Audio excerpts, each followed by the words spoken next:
Nah, apabila kita bisa menerapkan yakin bitauhid ini dalam diri kita, maka kita kada akan ada sifat dendam. Ada sifat dendam. Dendam itu orang yang habis-habisan memandang kepada makhluk, lupa kepada Allah, lalu ada dendam. Nah, kalau kita bisa meyakinkan, menerapkan yakin tauhid ini, kita tidak akan ada perasaan dengki kepada seseorang. Kenapa ada dengki? Karena memandang kepada makhluk, lupa kepada Allah. Kalau kita bisa menerapkan yakin bitauhid ini, kita akan bersih daripada sifat ujub. Karena ujub itu melihat kebaikan dari diri sendiri, lupa kepada Allah.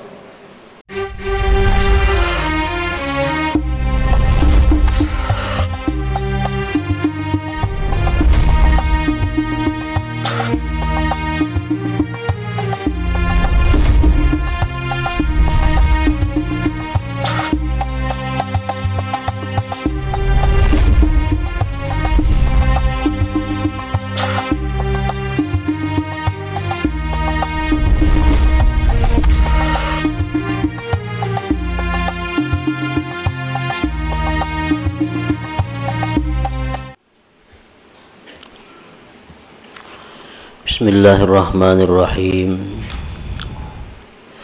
Alhamdulillahilladzi fataha li awliyaihi abwabal musyahadah wa nawwara qulubahum binuril ilmi wal ma'rifah.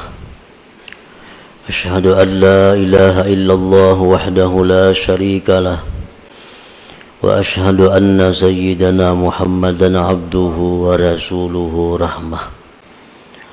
Allahumma salli wa sallim wa barik ala sayyidina wa maulana Muhammadin nasihil ummah wa ala alihi wa sahbihi wa dhurriyyatihi wa atba'ihi ila yaumil qiyamah, amma ba'du. Yang kita hormati dan kita cintai para habaib dan para alim ulama, para muhibbin, hadirin, hadirat, rahimakumullah. Pertama-tama kita memanjatkan puji dan syukur kehadirat Allah subhanahu wa ta'ala yang telah mengumpulkan kita pada malam ini di tempat yang penuh berkah ini. Dan mudah-mudahan Allah selalu mengumpulkan kita dalam tempat kebaikan dan takwa. Amin ya rabbal alamin. Salawat dan salam kita haturkan kepada junjungan kita Nabi besar Muhammad sallallahu alaihi wasallam, dan kepada seluruh keluarga, para sahabat, zuriat dan pengikut beliau sampai hari akhir nanti. Para muhibbin rahimakumullah, al-faslu tsani minal hikmati tsalisata asyar minal hikamil ataiyah, qala al-musannif rahimahullah wa nafa'ana bi ulumi. Pasal yang kedua daripada hikmah yang ke-13 daripada hikam al-ataiyah. Berkata pengarang Imam Ahmad bin Athaillah As-Sakandari rahimahullah wa nafa'ana bi ulumi. Am kaifa yarhalu ilallah ta'ala wa huwa muqabbalun bi syahawatihi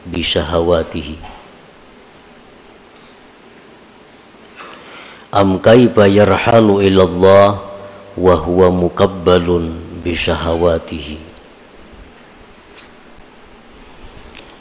yang artinya, atau bagaimanakah hati seseorang itu bisa berangkat kepada Allah Ta'ala,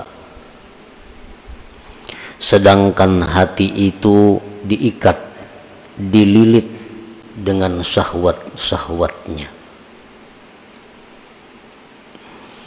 Bagaimanakah hati itu bisa berangkat kepada Allah, sedangkan dia diikat, dipasung dengan syahwatnya. Maksudnya adalah la yataraqqa qalbun min alami syakki ila alamil yakin wa huwa mutaqayyadun bis syahawat. Tidaklah mungkin, tidaklah naik hati seseorang dari alam keraguan-raguan kepada alam yakin, sedangkan hati itu terkait pada keinginan-keinginan nafsunya. Nah, para muhibbin rahimakumullah, sebagian manusia ada yang hatinya itu masih berada di alam syak, alam keraguan-raguan. Dan hati yang berada di alam ragu-ragu itu tidak akan bisa naik kepada alam yakin kalau hati tersebut masih terikat, terkait dengan keinginan-keinginan nafsunya. Para muhibbin rahimakumullah, kita meyakini dengan seyakin-yakinnya dalam pengakuan kita bahwa kita ini akan mati. Itu pengakuan kita. Tetapi pada kenyataannya tingkah laku kita, akhlak perbuatan kita, seolah-olah kita ini ragu-ragu dengan kematian itu. Kita mengaku bahwa kita yakin bahwa di kubur itu ada azab, ada nikmat. Dan kita yakin dalam pengakuan kita bahwa kita satu saat akan masuk ke alam kubur itu. Tetapi pada kenyataannya dalam tingkah laku kita sehari-hari, seolah-olah kita tidak percaya kita akan masuk ke alam kubur itu. Hal ini dapat kita lihat dengan kesibukan-kesibukan kita yang sifatnya dunia. Dengan pikiran-pikiran kita yang selalu terfokus untuk dunia. Itu satu bukti bahwa kita ini belum yakin akan kematian kita. Walaupun andai kata kita ditanya, kita pasti menjawab mati itu yakin. Tetapi tingkah laku kita bertentangan dengan pengakuan itu. Banyak di antara kita yang mengejar dunia tidak cukup waktu. Banyak di antara kita yang memikirkan dunia tidak cukup kepala. Arti kada cukup kepala itu napa? Seorang kada sanggup mencari pembantu-pembantu, asisten-asisten, menunjukkan kepala seorang kada cukup lagi memikirkan itu. Sabigi kepala kada cukup, ulah seekong asisten, kada cukup lagi, ulah seekong pembantu lagi. Nah, yang dipikirkan apa? Semuaan adalah urusan-urusan keduniaan. Nah, padahal ini mengaku dia yakin akan mati. Yakin.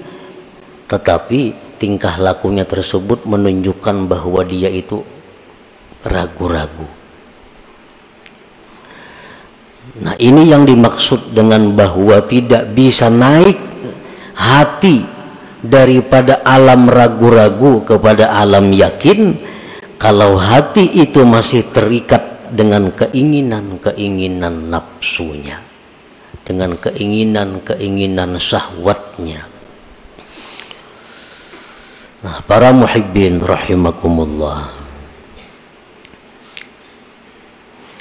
yanqasimul yakin ila arba'ati aqsam. Yakin itu ada 4 macam.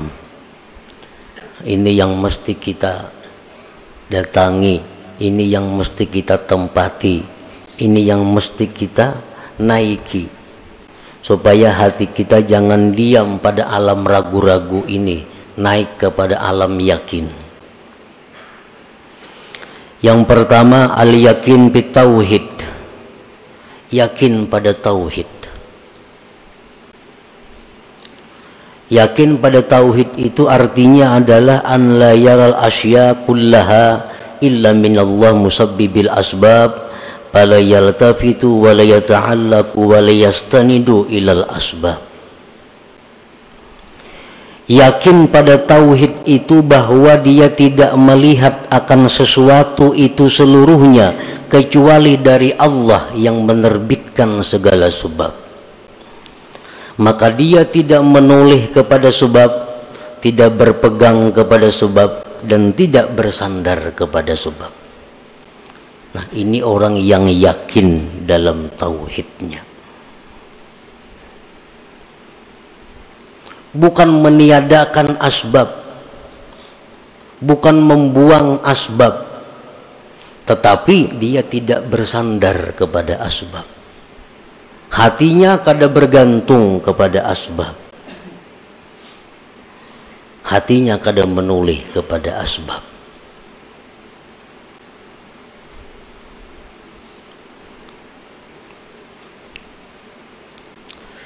Para muhibbin rahimakumullah, Anas bin Malik, salah seorang khadam Rasulullah sallallahu alaihi wasallam. Anas ini berkata, 10 tahun aku berkhadam kepada Rasulullah, jadi pembantu beliau. Beliau tidak pernah menyalahkan aku. Kenapa engkau tidak begini? Kalau engkau begini, niscaya tidak begini. Nah, bahasa kitanya, 10 tahun aku berkhadam kepada Rasulullah sallallahu alaihi wasallam. Rasulullah tuh kada pernah meniwas lawan aku terhadap apa yang aku kerjakan. Ini menunjukkan bahwa Rasulullah sallallahu alaihi wasallam itu tidak menoleh kepada asbab. Ini Anas adalah asbab. Asbab yang bisa mendatangkan kesenangan kalau pas lawan yang kita maksud, asbab yang bisa mendatangkan kekecewaan kalau kada pas dengan yang kita maksud. Kan pembantu ini adalah sebab bisa mendatangkan kepada kita kesenangan kalau gawiannya pas cocok lawan kehendak kita, dan pembantu ini bisa merupakan sebab mendatangkan kekecewaan kalau pekerjaannya kada sesuai dengan kita. Nah, Rasulullah sallallahu alaihi wasallam, beliau tidak pernah mengatakan kata-kata yang sifatnya taubih, mencela atau meniwas kepada pembantu ini apapun yang telah ia kerjakan. Ini satu bukti bahwa beliau tidak memandang kepada Anas ini, pembantu ini, sebab ini. Yang beliau pandang adalah bahwa segala sesuatu itu terbit daripada Allah subhanahu wa ta'ala, musabbibil asbab. Nah, para muhibbin rahimakumullah, ini salah satu contoh.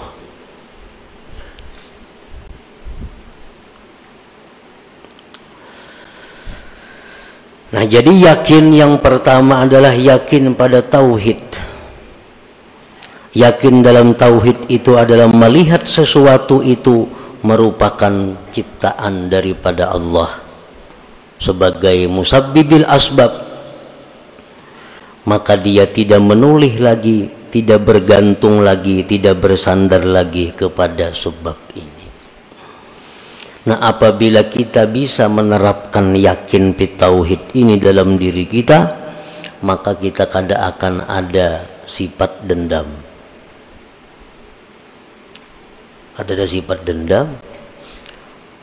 Dendam itu orang yang habis-habisan memandang kepada makhluk, lupa kepada Allah, lalu ada dendam. Nah, kalau kita bisa meyakinkan, menerapkan yakin tauhid ini, kita tidak akan ada perasaan dengki kepada seseorang. Kenapa ada dengki? Karena memandang kepada makhluk, lupa kepada Allah. Kalau kita bisa menerapkan yakin pi tauhid ini, kita akan bersih daripada sifat ujub. Karena ujub itu melihat kebaikan dari diri sendiri, lupa kepada Allah.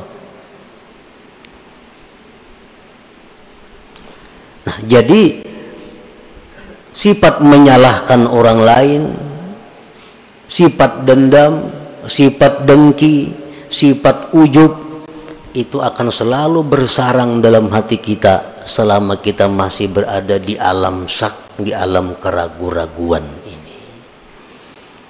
Dan kita kadang akan bisa pindah kepada alam yakin selama kita masih dipasung oleh syahwat kita, selama kita dipasung oleh keinginan-keinginan untuk mencari kenikmatan-kenikmatan duniawi artinya. Itu yang pertama. Yang kedua, al-yakin bi dhamanillah. Yakin dengan jaminan Allah.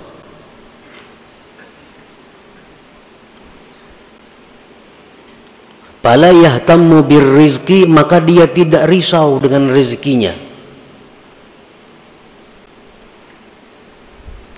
Lianna ma qaddara lahu yasilu ilaihi wa idama la fala fayujmilu fi talabihi, karena dia yakin bahwa yang ditakdirkan baginya itu pasti sampai kepadanya, dan yang tidak ditakdirkan tidak akan sampai kepadanya, maka dia baik elok pada mencari rezeki itu.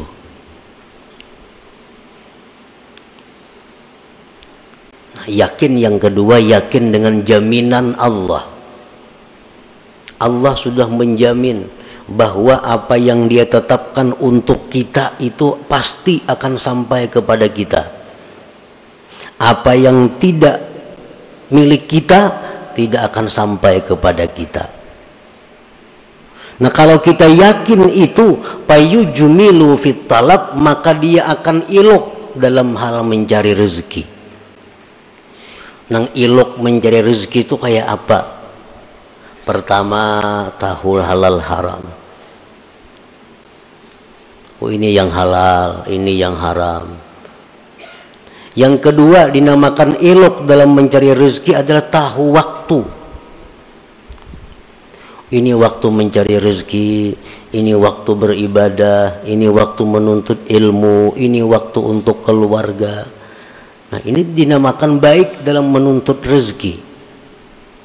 Orang-orang yang tidak elok dalam mencari rezeki, kada tahu halal, kada tahu haram, mencari rezeki kada tahu waktu sembahyang, kada tahu waktu belajar, kada tahu waktu menuntut ilmu. Yang penting menuntut rezeki, mencari rezeki. Ini orang yang tidak yakin dengan jaminan Allah. Orang yang tidak yakin dengan jaminan Allah.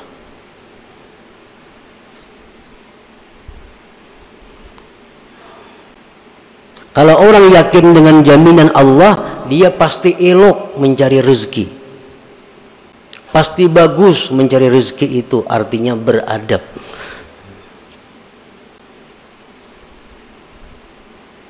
Yang ketiga, al-yakin bil jaza, yakin pada balasan Allah. Bi anna ma ya'malu mithqala dzarratin min khairin aw syarrin fasayarah fayajtahidu fit ta'ah. Yakin pada balasan. Dengan bahwa yang ia kerjakan seberat biji sesawi dari kebaikan atau kejahatan, maka dia akan lihat balasannya. Maka dia bersungguh-sungguh dalam taat.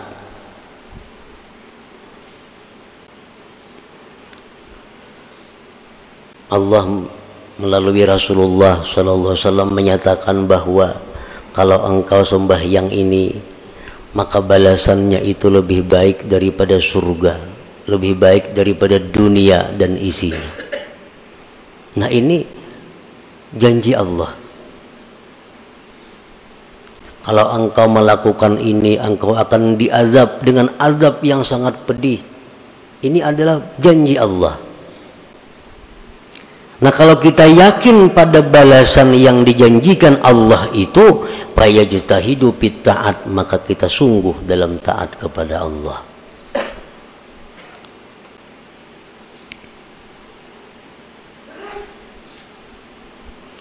Kenapa kita kadang melaksanakan perintah Allah padahal Allah sudah menjanjikan surga? Kenapa kita masih melanggar hukum Allah padahal Allah sudah menjanjikan neraka? Kalau engkau berzina, neraka ini. Kalau engkau riba, neraka ini. Kalau engkau zalim, neraka ini. Tapi kenapa masih dilakukan? Karena kita masih berada di alam syak, di alam ragu-ragu tadi. Belum yakin tentang apa yang dijanjikan Allah itu. Walaupun andai kata ditanya, pasti Bapak dah yakin. Tapi kenyataannya, praktiknya belum yakin. Nah, yang keempat, al-yakin bi annallah muttali'un alaih, yakin bahwa Allah mengawasi atasnya. Yakin bahwa Allah selalu menilik atasnya. Fayata'addabu bi jami' ahwali, maka dia beradab pada sekalian keadaannya. Baik di masjid, baik di rumah, baik di pasar, baik sendiri, baik orang banyak, selalu beradab. Kenapa? Karena dia yakin bi annallah muttali'un alaih, bahwa Allah itu selalu melihat dia. Nah, 4 macam yakin inilah yang kita akan tempati bila mana kita bisa terlepas oleh ikatan syahwat tadi, ikatan keinginan duniawi kita. Nah, artinya adalah bahwa selama kita berada di alam syak, di alam ragu-ragu, di alam yang mana kita sibuk meluluskan kehendak nafsu kita, kita kada akan bisa yakin bit tauhid, kita kada akan bisa yakin dengan jaminan Allah, kita kada akan bisa yakin pada balasan Allah, kita kada akan yakin bahwa Allah selalu mengawasi kita. Kada kawa yakin. Nah, itulah kurang lebihnya yang dimaksud dengan perkataan Imam Ahmad ibnu Athaillah tadi, am kaifa yarhalu ilallah ta'ala wa huwa muqabbalun bi syahawatihi. Artinya selama kita masih memikirkan terus menerus urusan kenikmatan dunia, kelezatan duniawi, itu aja yang kita pikirkan sehari-hari ini, maka kita akan ketinggalan di alam keraguan-raguan. Kita kada akan bisa naik ke alam yakin. Para muhibbin rahimakumullah, al-faslu tsani minha, pasal yang kedua daripada hikmah yang ke-13, am kaifa yatma'u ay yadkhula hadratallah wa huwa lam yatatahhar min janabati ghafalati.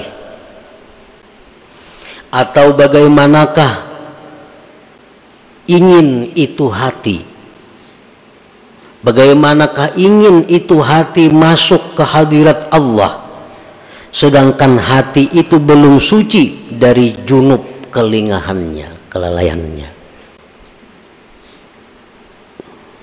Nah, artinya adalah la yumkinu qalbun ay yushahidallah walau adna musyahadah wa huwa yatalawwathu bil qazurat ka hubbid dunya. Tidak mungkin hati kita itu bisa musyahadah kepada Allah, walaupun musyahadah yang paling rendah. Kada akan mungkin selama hati kita itu masih bercelumur dengan kotoran-kotoran seperti mencintai dunia ini.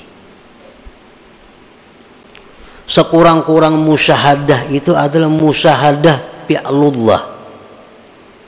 Itu sekurang-kurang musyahadah. Artinya apa? Dia menyaksikan dengan mata hati bahwa yang ada ini merupakan perbuatan Allah. Itu musyahadah yang paling rendah. Itu pun kada akan bisa kita rasakan selama hati kita masih bercelumur dengan dosa, dengan berbagai macam kotoran-kotoran maksiat.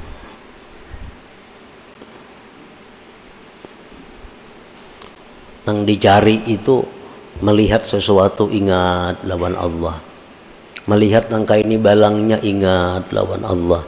Melihat nangka ini potongannya, ingat lawan Allah. Kan kayak itu dicari. Kada akan bisa kita seperti itu kalau kita masih bercelumur dengan maksiat.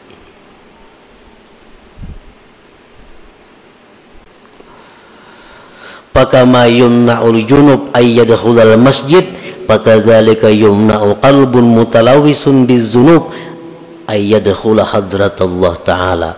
Sebagaimana dilarang orang yang junub itu masuk masjid, demikian pula dilarang hati yang kotor, yang bercelumur dosa masuk ke hadirat Allah Subhanahu wa ta'ala. Padahal sudah aja belajar kitab ini tamat, kitab tasawuf ini tamat, kitab tasawuf bermacam-macam kitab tasawuf sudah tamat dipelajari. Tapi pada kenyataannya kadang-kala mempraktikkan bila melihat sesuatu itu ingat lawan nang maulah. Melihat apa ingat lawan nama ulah, melihat apa ingat lawan nama ulah. Kadang kau mempraktikkan itu. Kenapa? Sebabnya karena hati kita dilarang masuk ke area itu. Hati kita belum bersih untuk bisa masuk ke sana. Sebagaimana orang haid, orang junub kada boleh masuk masjid, maka hati-hati yang kotor pun kada akan bisa masuk ke hadirat Allah Subhanahu wa ta'ala. Nah, hati yang berada di hadirat Allah itulah hati yang selalu ingat kepada Allah.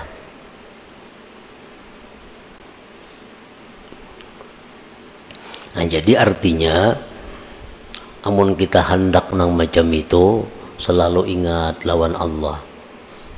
Dimanapun berada, apapun yang dilihat, apapun yang didengar, ingat lawan Allah. Kalau kita hendak macam itu, mesti kita bersihkan hati kita daripada maksiat hati. Nah, kita bersihkan hati kita daripada kotoran-kotoran hati. Bila sudah kita bersihkan, maka seapa bersihnya, seitulah kita akan bisa masuk ke alam hadratullah tadi. Al-Faslur Rabi' minha, pasal yang keempat daripada hikmah yang ke-13 yang terakhir. Am kaifa yarju ayyafhama daqa'iqal asrar wa huwa lam yatub min hafawatihi. Atau bagaimanakah dia berharap mempaham rahasia-rahasia yang halus-halus sedangkan dia belum tobat daripada dosa-dosanya. Artinya la yafhamu qalbun, tidak paham itu hati al-ulumat dakikah, akan ilmu yang halus-halus. Allati taridu alal arifin, yang mendatang itu ilmu atas orang-orang arif. Wa huwa yusirru alal maksiat, dia masih mengekali kemaksiatan. Kada kau mempaham perkataan-perkataan orang arif, apalagi Al-Quran, kalamullah, apalagi kalam Rasul, hadis-hadis Nabi, dia kada akan bisa paham kalau dia masih melakukan maksiat kepada Allah, kalau dia tidak tobat daripada kemaksiatan.